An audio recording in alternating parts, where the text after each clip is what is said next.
akozesa erinnya erya Raiba ayasizza ebyaama yali akulira minisitule ya nsonga za byokwerinda munda mu ggwanga lya Russia. Naye nga tuli Niger, okusinziira ku musajja ono Mikhail Zefichuk avudde n'agenda maaso n'okuba nti ategeeza akawanga muli n'agamba nti mbabuulire mwe mulowooza nti ab'e Niger bawamba bokka wa. Avudde n'ategeeza nti eggwanga erya Russia nga likolera wamu n'ekibinja eky'abamashinala ekiyitibwa Wagner conspired to facilitate the military coup in Niger. Byonna ebyagenda maaso n'okubeera omunda mu ggwanga erya Niger nti baabiri wakati.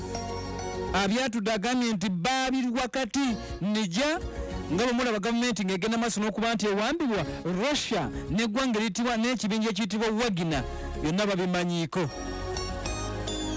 Ategeezezza mu bubaka bw'atadde ku mukutu gwe agambye nti recent coup in Niger was carried out in close cooperation of Russian special services and private military company PMC Wagner.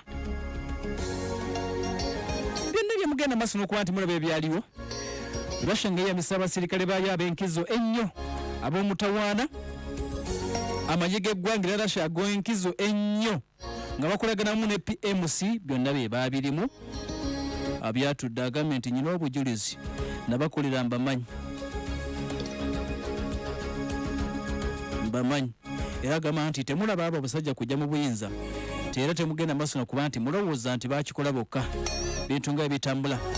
Bijjira mu kaseera atuliriza ebigambo bino bigenza okuvayo nga olunaku lwajjo n'abategeeza nti waliwo akatambi akageza maaso n'okuba nti kakwatiddwa nga kalaga omusajja oyo gwe bayita Yevgeny Viktorovich Prigozhin mafia kifeesi komando yakoze akatambi nga kalaga nti ali mu Afirika yatuuse dda.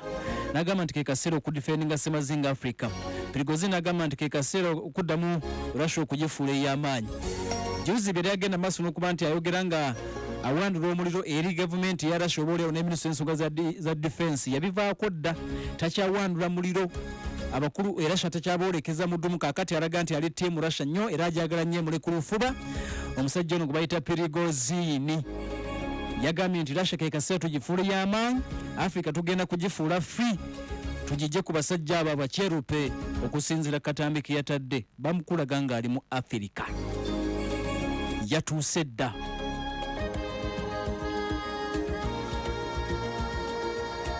Kati amawulire kaseera ke kamu gafulumye galaga nti munnange byonna ebigenda maaso mu ggwanga erya Niger Russia abiri wakati gatandise okugenda maaso n'okuba nti gavaayo mpolampola. Ebibuuzo bibadde bingi nti bannamagye bano beesiga ki?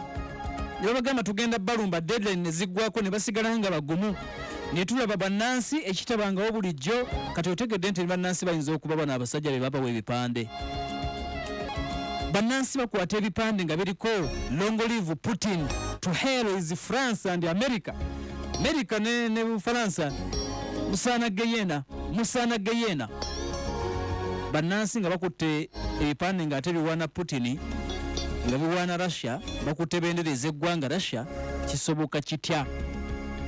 Kati ono atuvuna agamba nti Abarussia baabirimu wakati. Byonna baabirimu era bye bagenda maaso n'okuba nti bakola wakati mu kuwamba bakiri wakati.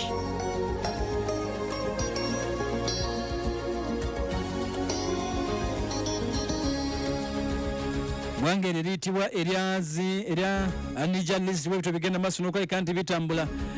Bannamagye abawamba obuyinza bagenze maaso n'okuba nti bategeeza nti bakubwayo mu luvannyuma lwa myaka 3. Kati ECOWAS kyagirumya omutwe kiri eri gyeri kuba bannansi okusooka nabagamba nti bannansi balaga nti gavumenti bajagala.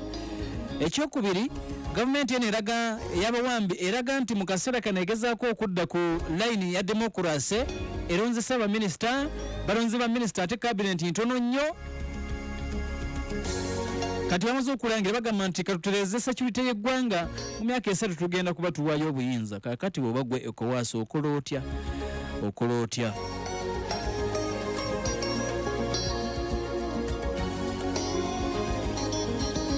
Embeera bw'etyo bw'egenda maaso n'okuba nti etambula ggwanga eryitibwa Russia. Njagala tugendeko mu kitundu ekiyitibwa Zaporizhzhia.